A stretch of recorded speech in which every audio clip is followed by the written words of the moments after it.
யாத்திராகமம் 20ஆம் அதிகாரம் 24வது வசனம். நான் என் நாமத்தை பிரஸ்தாபப்படுத்தும் எந்த ஸ்தானத்திலும் உன்னிடத்தில் வந்து உன்னை ஆசீர்வதிப்பேன். நான் உன்னிடத்தில் வந்து உன்னை ஆசீர்வதிப்பேன். என் மகனே, என் மகளே, நான் உன்னிடத்தில் வந்து உன்னை ஆசீர்வதிப்பேன். என் வாழ்க்கையில் என்ன நன்மை ஆண்டவர் வைத்திருக்கிறார், எனக்கு என்ன வாக்கு கொடுத்திருக்கிறார், என் குடும்பத்தில் என்ன நடக்க போகிறது, நான் இதுவரைக்கும் இந்த மாதிரி காரியங்களை கடந்து வந்திருக்கிறேன், இந்த வருடத்தில் என் வாழ்க்கை எப்படி இருக்கும், பலவிதமான கேள்விகள், எண்ணங்கள், எதிர்பார்ப்புகள். ஆண்டவர் இயேசுவை நோக்கி நீங்கள் பார்க்கிறதுனால இயேசு உங்களை பார்த்து சொல்லுகிறார், என் மகனே, மகளே, நான் வந்து உன்னை ஆசீர்வதிப்பேன். I will come to you and I will bless you. உன்னிடத்தில் வந்து உன்னை ஆசீர்வதிப்பேன் என்று ஆண்டவர் வாக்கு கொடுக்கிறார். அவருடைய நாமத்தை பிரஸ்தாபப்படுத்துகிற எந்த இடத்திலும் அவர் வந்து அற்புதம் செய்கிற ஒரு ஆண்டவர். இங்கே இந்த இடத்துல இயேசுவின் நாமத்தை துதித்து பாடி அவருடைய நாமத்தை பிரஸ்தாபப்படுத்துகிறோம். உங்கள் வீட்டில் நீங்கள் இருக்கிற இடத்துல இயேசுவின் நாமத்தை விசுவாசித்து துதித்து அவரை மகிமைப்படுத்துகிறீங்க. அவரை பிரஸ்தாபப்படுத்துகிற எந்த இடத்திலும் அவர் வந்து அற்புதம் செய்கிறவர். இந்த உலகத்தில் ஆண்டவர் இயேசு இறங்கி வந்தபோது மனிதர்கள் மத்தியிலே நன்மை செய்கிறவராய் உலாவிக் கொண்டிருந்தார்.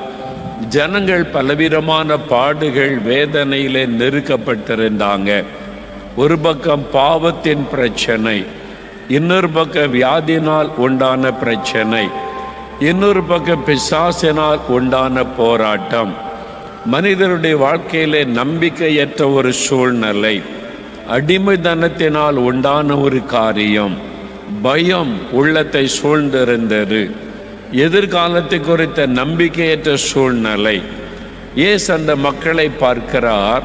மெய்ப்பெண்ணில்லாத ஆடுகளைப் போல இந்த மக்கள் இருக்கிறாங்களே, தொய்ந்து போனவர்களாக இருக்கிறாங்களே. அவர் மனதுருகினார். தேவையுள்ள மக்கள், பாடுகள் மத்தியில் இருக்கிற மக்களை பார்த்து இயேசு மனதுருகினார். அந்த மக்களுக்கு அற்புதங்களை செய்தார். ஒரு சமயம் நாயின் என்று சொல்லப்பட்ட ஊருக்கு ஆண்டவர் போகிறார். அங்கே ஒரு விதவை, ஏற்கனவே அந்த மகள் கணவனை இழந்து விட்டார்கள். அந்த விதவைக்கு ஒரே ஒரு மகன்தான் இருந்தான். அந்த மகன்தான் ஆதரவு எல்லாமே. அந்த மகனும் மரித்து விட்டான். அவன் இப்பொழுது மரித்து அவனை அடக்கம் பண்ண கொண்டு போகிறார்கள். அவள் அழுது கொண்டே வருகிறாள். இயேசு அப்பொழுது அந்த இடத்துக்கு வருகிறார். அதை சந்திப்பதற்கு, அந்த விதவையினுடைய கண்ணீரை துடைப்பதற்காகவே இயேசு அங்கே போகிறார். ஆண்டவர் வந்து நின்று, நீ அழாதே என்று ஆறுதல் படுத்தி அந்த வாலிபனை உயிரோடு கூட எழுப்பினார். அவர் வந்து ஒரு ஆசீர்வாதம் கொடுத்தார். அந்த விதவையினுடைய கண்ணீரை துடைக்க ஒரு அற்புதம் செய்தார். அப்பொழுது ஜனங்கள் சொல்றாங்க, லூக்கா 7ஆம் அதிகாரம் 16ஆம் வசனத்தில், இவர் சாதாரண மனிதன் அல்ல, இயேசு என்கிற இவர் சாதாரண மனிதன் அல்ல, ஒரு மனிதனால் இப்படியெல்லாம் செய்ய முடியாது. வானத்தை பூமியை உண்டாக்கின தேவன் தமது ஜனங்களை சந்திக்கும்படி வந்திருக்கிறார். கடவுளே மனிதனாக இந்த உலகத்தில் வந்திருக்கிறார். நம்மை சந்திக்க அவர் வந்திருக்கிறார். நமக்கு அற்புதம் செய்ய அவர் வந்திருக்கிறார். நம்முடைய துக்கத்தை மாற்ற அவர் வந்திருக்கிறார் என்று ஜனங்கள் இயேசுவை குறித்து சொன்னார்கள். லூக்கா 7ஆம் அதிகாரம் 16வது வசனத்தில் அதை வாசிக்கிறோம். கடவுள் நம்முடைய ஜனங்களை சந்திக்க வந்திருக்கிறார் என்று. அதுதான் இயேசு.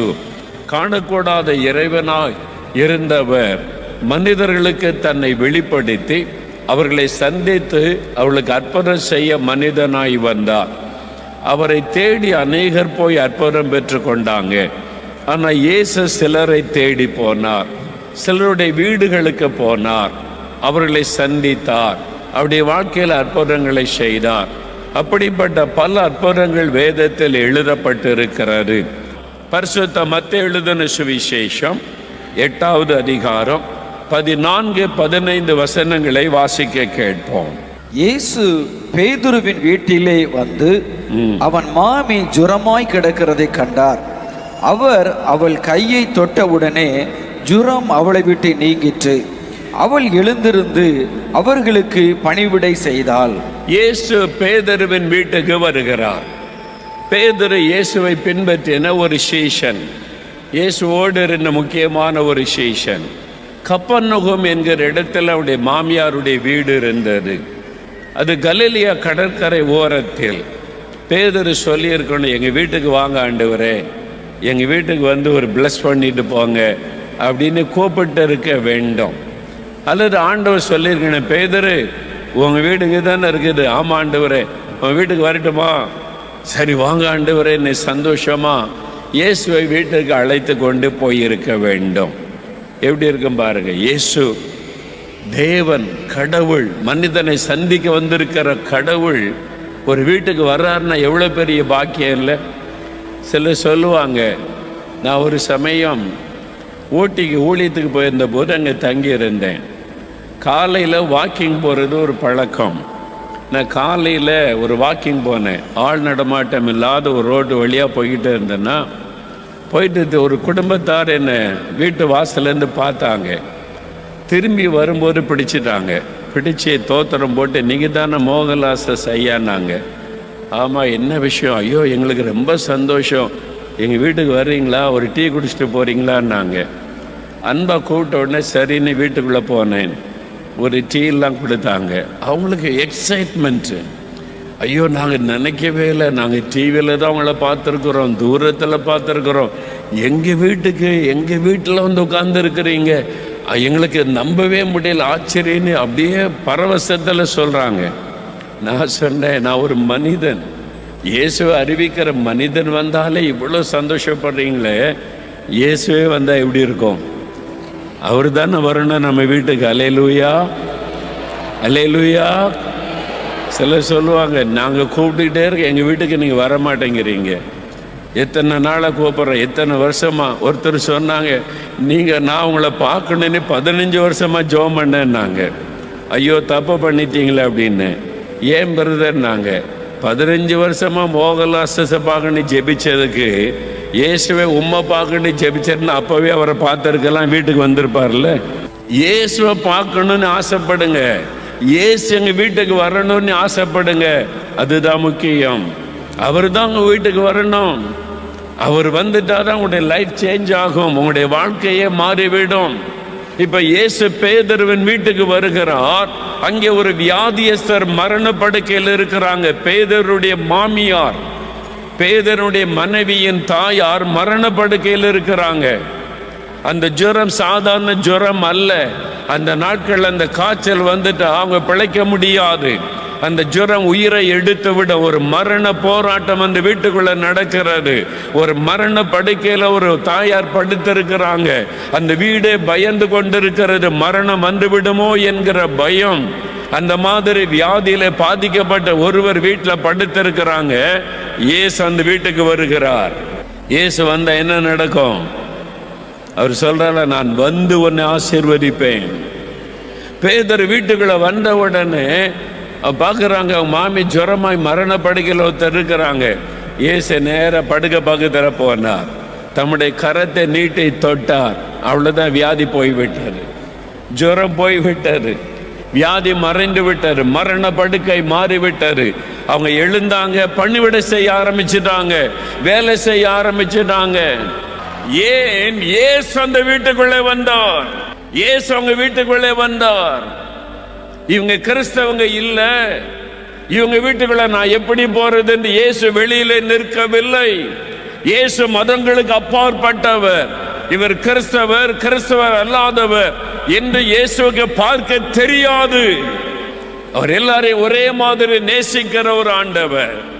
நீங்க கிறிஸ்தவராக இருக்கலாம், கிறிஸ்தவர் அல்லாதவராக இருக்கலாம், ஒருவேளை நாத்திகராக கூட இருக்கலாம், உங்களையும் அவர் நேசிக்கிறார். உங்க வீட்டுக்கும் இயேசு வருவார்.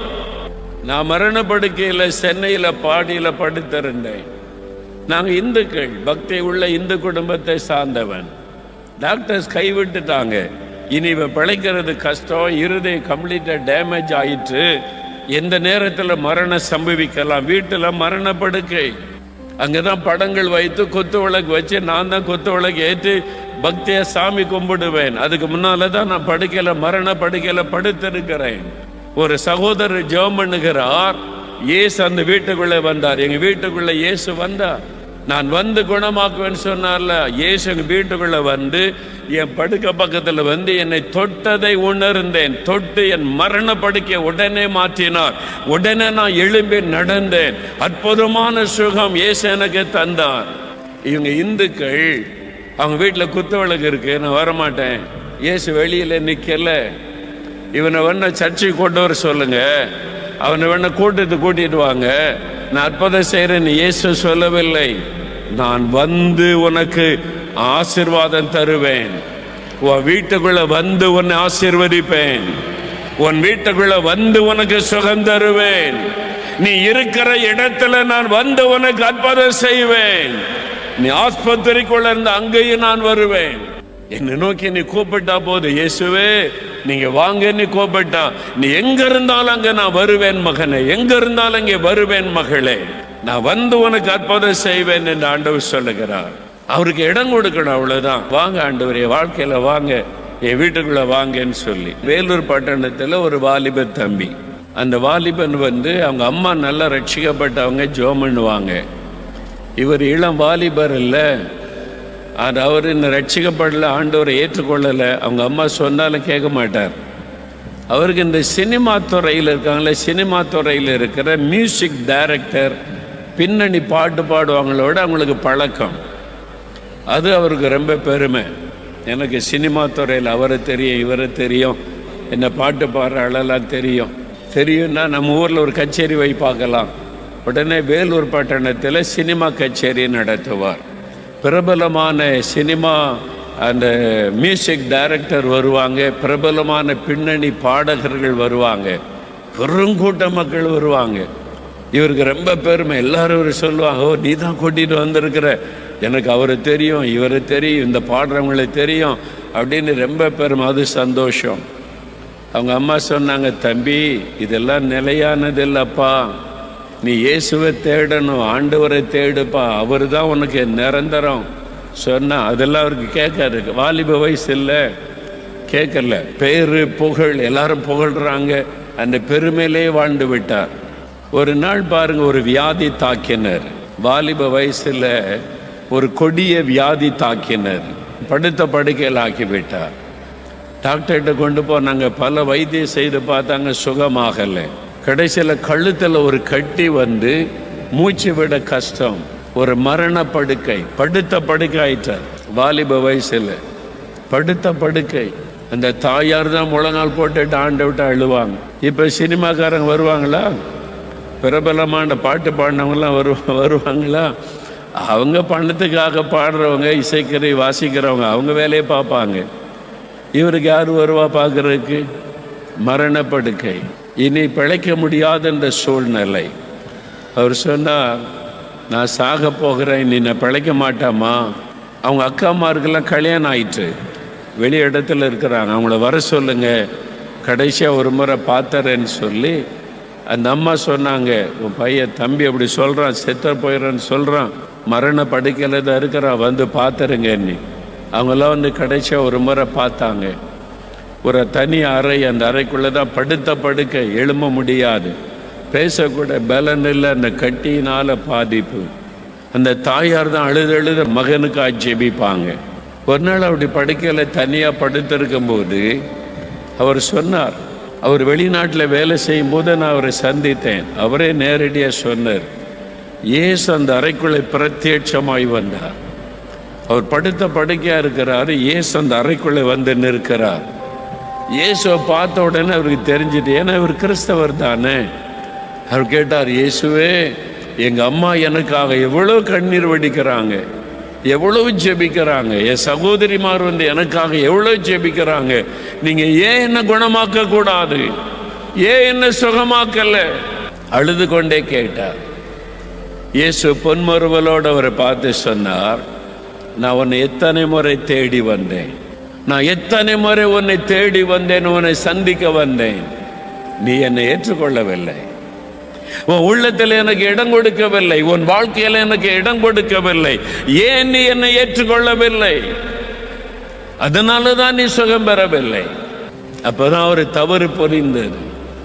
இயேசுவே, என் பாவத்தை மன்னிங்க, என் உள்ளத்தில் வாங்க, உம்மை நான் ஏற்றுக்கொள்ளுகிறேன், என் ஆண்டவராக இரட்சகராக என் உள்ளத்தில் வாங்க. நீ மனம் கசந்து அழுது அந்த வாலிபன் ஒப்பு கொடுத்தான்.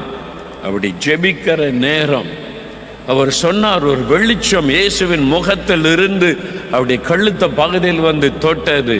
கட்டி மறைந்து போனார். உடனே வியாதி மறைந்து மரண படுக்கை மாறி எழுந்து விட்டார். அவங்க அம்மா கூப்பிட்டார். ஓடி வந்தாங்க அவங்க அம்மா. இவர் எழும்பி உட்கார்ந்து இருக்கிறார். என்ன நடந்தது தம்பி? இயேசு வந்தாரம்மா. இயேசுவா? இயேசு ஆமா, இங்க வந்தார், என்கிட்ட இப்படி பேசினார், என்னை ஒப்பு கொடுத்தேன், என்னை குணமாக்கிட்டார், பாருங்க நான் சுகமாயிட்டேன். வாழ்க்கையே மாறிவிட்டார். அதன் பிறகு இயேசுவுக்காக பாட்டு எழுதி பாடுகிறவராய் மாறிவிட்டார். அல்லேலூயா. ஆண்டவர் சொல்லுகிறார், நான் வந்து உன்னை குணமாக்குவேன்.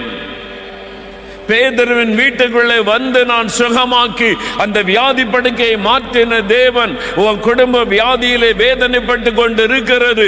மரண படுக்கை உன் வீட்டுக்குள் இருக்கிறது. ஒரு மரண போராட்டம் உங்கள் குடும்பத்திலே நடக்கிறது. வியாதி இல்லாத நாளே இல்லை. வியாதி வியாதி கொடூரமான வியாதி, கேன்சர் வியாதி, ஆஸ்துமா வியாதி, ஆர்த்தரைட்டிஸ் வியாதி, பக்கவாத நோய்கள், பாதிப்புகள். என்ன செய்வதென்று கலங்குகிறாய் அல்லவா? நான் வந்து உன்னை குணமாக்குவேன். I will come to you and heal you. நான் வந்து உன்னை குணமாக்குவேன். இயேசு சொல்றார், உங்க வீட்டுக்குள்ள வர இடம் கொடுப்பீங்களா? உங்க வாழ்க்கையில வருவதற்கு இடம் கொடுப்பீங்களா? அவர் வர்றதுக்கு ரெடியா இருக்கிறார். நான் வரேன் உன் வீட்டுக்கு மகளே. குடிசை வீடா இருக்கலாம்.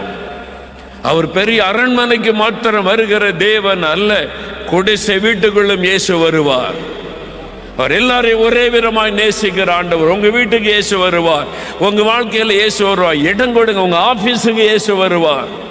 நீங்க விவசாயம் பண்ணுகிற நிலத்துக்குள்ள இயேசு வருவார் உங்களை ஆசீர்வதிக்க. இயேசுவே, எங்க வாழ்க்கையில வாங்க, எங்க வீட்டுக்குள்ள வாங்க, என்னையும் சுகமாக்குங்கன்னு கேளுங்க. இன்றைக்கு இயேசு வந்து அற்புதம் செய்வார். பிரியமானவர்களே, இயேசு கிறிஸ்துவின் நாமத்தில் உங்கள் எல்லாருக்கும் இந்த புது வருஷ நல்வாழ்த்துக்கள். ஆண்டு சொல்லுகிறார், உன்னிடத்தில் வந்து உன்னை ஆசீர்வதிப்பேன். I will come to you and I will bless you. நீ இருக்கிற இடத்தில் நான் வந்து உன்னை ஆசீர்வதிப்பேன். இதுதான் தேவன் உங்களுக்கு கொடுக்கிற வாக்கு தத்துவம். நீங்கள் ஒருவேளை ஒரு பிஸ்னஸ் செய்து கொண்டிருக்கலாம். அந்த பிஸ்னஸ் தளத்தில் கர்த்தர் உங்களை ஆசீர்வதிப்பார். நீங்கள் வேலை செய்து கொண்டிருக்கலாம். வேலையில் கர்த்தர் ஆசீர்வதித்து உயர்த்துவார். நீங்கள் படித்து கொண்டிருக்கலாம். அவனுடைய ஸ்கூலில், காலேஜில், நீங்கள் படிக்கிற இடத்துலையும் அவர் உங்களோடு கூட வந்து உங்களை ஆசீர்வதித்து படிப்பில் மேன்மைப்படுத்துவார். நீங்கள் ஊழியம் செய்து கொண்டிருக்கலாம். உங்களுடைய சபையில் அல்லது கிராமத்தில், பட்டணத்தில் எங்கே ஊழியம் செய்கிறீர்களோ அந்த ஊழிய ஸ்தலத்தில் வந்து கர்த்தர் உங்களை ஆசீர்வதித்து உங்களை மேன்மைப்படுத்துவார். இந்த மாதிரி ஆண்டவர் சொல்லுகிறார், நானே உன்னிடத்தில் வந்து உன்னை ஆசீர்வதிப்பேன் என்பதாக. சகை வீட்டுக்கு போன போது ரட்சிப்பின் ஆசீர்வாதம் கொடுத்தார். இங்கே ஒரு வீட்டுக்கு இயேசு வருகிறார். மத்தேயு 8:14-15 பேதுருவின் வீடு. இயேசுவின் சீஷனாகிய பேதுரு இருக்கிறார்ல, அப்போ வீட்டுக்கு அவர் கூப்பிட்டுருப்பார். கப்பர்நகூமிலே வீடு, கலிலேய கடற்கரை ஓரம். அதனால் ஆண்டவரே எங்கள் வீட்டுக்கு வாங்க நீ கூப்பிட்டோன்னே இயேசு சரி நான் வரேன்னு சொல்லி போயிட்டார். இப்போ இயேசு அந்த வீட்டுக்கு வருகிறார். அந்த வீட்டுக்குள்ளே வந்தவுடனே ஒரு ஆசீர்வாதம் கொடுக்கிறார். என்ன ஆசீர்வாதம்? முதலாவது அவர் பார்க்குறார், வியாதி படுக்கையில், மரண படுக்கையில் ஒரு தாயார் படுத்திருக்கிறாங்க. இயேசு வந்து அவளை தொட்டார். அந்த வியாதி மாறினது, மரண படுக்கை மாறினது. எழுந்து அவளுக்கு பணிவிடை செய்ய ஆரம்பிச்சிட்டாங்க. அப்போ துக்கத்தோடு இருந்த, பயத்தோடு இருந்த, மரணம் ஏற்பட்டு விடுமோ இந்த நிலைமையில் இந்த வீட்டுக்குள்ள இயேசு வந்து ஒரு ஆசீர்வாதம் கொடுக்கிறாரு. மரணக்கட்டு மாறுகிறது, வியாதி விலகுகிறது. அதுதான் இன்றைக்கும் ஆண்டவர் உங்களை பார்த்து சொல்கிறார், உங்கள் வீட்டுக்குள்ள வியாதி, கேன்சர், ஆஸ்துமா, ஆத்தரைட்டிஸ், மரணப்படுக்கை, குழந்தைக்கு, பெரியவங்களுக்கு யாரோ பாதிக்கப்பட்டு தினம் ஆஸ்பத்திரி செலவு கலங்கி கொண்டிருக்கிறீங்களா? இயேசு வந்து ஆசீர்வதிப்பார். நீங்கள் அவரை வீட்டுக்குள்ளே ஏற்றுக்கொள்ளணும், அவருக்கு இடம் கொடுக்கணும். அவர் உள்ளே வந்துட்டா அவர் ஆசீர்வதிப்பார். அவர் கொடுக்கிற ஒரு ஆசீர்வாதம் நல்ல சுகம். இப்போ நம்ம ஜெபிக்க போகிறோம். அப்படியே கண்களை மூடி, ஆண்டவரே, இந்த புது வருஷத்திற்காய் ஸ்தோத்திரம். நீர் கொடுத்த வாக்கு தத்தத்திற்காய் ஸ்தோத்திரம். நான் உங்களிடத்தில் வந்து உங்களை ஆசீர்வதிப்பேன் என்று சொன்னீரே, ஸ்தோத்திரம். உங்கள் கையில் இருக்கிற ஆசீர்வாதங்களை நான் அறிந்து கொண்டேன். எனக்கு, எங்கள் குடும்பத்திற்கு இந்த ஆசீர்வாதம் வேண்டும். ரட்சிப்பின் சந்தோஷம் வேண்டும். பாவ மன்னிப்பின் மகிழ்ச்சி வேண்டும். பாவத்திலிருந்து விடுதலை வேண்டும். ஆண்டவரே, நீங்களுடைய பாவங்களை, அக்கிரமங்கள், மீறுதல்களை மன்னித்து அந்த ஆசீர்வாதத்தை எனக்கு தாரும், எங்கள் குடும்பத்திற்கு தாரும். நீயும் உன் வீட்டாரும் ரட்சிக்கப்படுவீர்கள் என்ற வார்த்தையின்படி இயேசு கிறிஸ்துவின் நாமத்தை நாங்கள் விசுவாசிக்கிறபடியால் ஆண்டவரே, எனக்கும் என் குடும்பத்திற்கு ரட்சிப்பின் சந்தோஷத்தை தாரும். அந்த ரட்சிப்பின் மகிழ்ச்சியை நீர் தாரும். ஆண்டவரே, வியாதி, வேதனை, பலவீனங்கள் எல்லாம் எங்களுடைய குடும்பத்தை விட்டு விலக வேண்டும். இனி ஆஸ்பத்திரிக்கான வீண் செலவுகள் இருக்கக்கூடாது. சகல நோய்களும் இயேசுவின் நாமத்தில் விலகட்டும். என் குழந்தைகளை விட்டு இந்த வியாதி மறைந்து போகட்டும். என் மனைவி, என்னுடைய கணவர், என் பிள்ளைகள், என் பெற்றோர் ஒவ்வொருவரையும் தொட்டு சகல நோய்களும் எங்கள் குடும்பத்தை விட்டு விலகி போகும்படி செய்வீராக. அந்த ஆசீர்வாதம் உண்டாகட்டும், சுகம் உண்டாகட்டும் இயேசுவின் நாமத்தினாலே. இந்த நாளில் உம்முடைய வல்லமை தொடுகிறதற்காக, சுகம் தருகிறதற்காக ஸ்தோத்திரம். ஆண்டவரை ஆசீர்வதித்தருளும். எங்களை கண்ணீருக்குள்ளாக்குகிற, வேதனைப்படுத்துகிற, அவமானப்படுத்துகிற ஆண்டவரே, இந்த பாடுகள், பிரச்சனை, நெருக்கம் நீங்கும்படியால் அற்புதம் நடப்பதாக. எங்களுடைய கண்ணீரை துடைக்கும்படி அற்புதம் செய்யும். நிந்தைகள் மாறும்படி அற்புதம் செய்யும். குழந்தை செல்வத்தை அருளி ஆசீர்வதியும். கடன் பிரச்சனைகளை மாற்றி ஆசீர்வதியும். வேலைக்காக வழிகளை திறந்து ஆசீர்வதியும். எங்களுடைய தொழிலை ஆசீர்வதித்து பெருக பண்ணி மகிழ பண்ணும். நான் வந்து ஆசீர்வதிப்பேன் என்று சொன்னீங்களே ஆண்டவரே, நீங்க ஆசீர்வதிங்க. இயேசுவின் நாமத்தில் இந்த ஆசீர்வாதம் எல்லாம் எங்களுக்கு உண்டாகட்டும், எங்கள் குடும்பத்திற்கு உண்டாகட்டும். என் வாழ்க்கையின் ஒவ்வொரு பகுதியிலும் ஆசீர்வாதம் உண்டாகட்டும். நீர் வாக்கு கொடுத்த தேவன், வாக்கு மாறாதவர். நீர் வந்து எங்களை ஆசீர்வதிக்க ஆரம்பித்து விட்டதற்காய் ஸ்தோத்திரம். இன்று முதல் மாற்றத்தையும், சுகத்தையும், சந்தோஷத்தையும், சமாதானத்தையும் நாங்கள் பார்க்கிறோம். நான் விசுவாசிக்கிறேன், அதை பெற்றுக்கொள்ளுகிறோம். இயேசு கிறிஸ்துவின் நாமத்தில் ஜெபிக்கிறோம் பிதாவே. ஆமேன், ஆமேன்.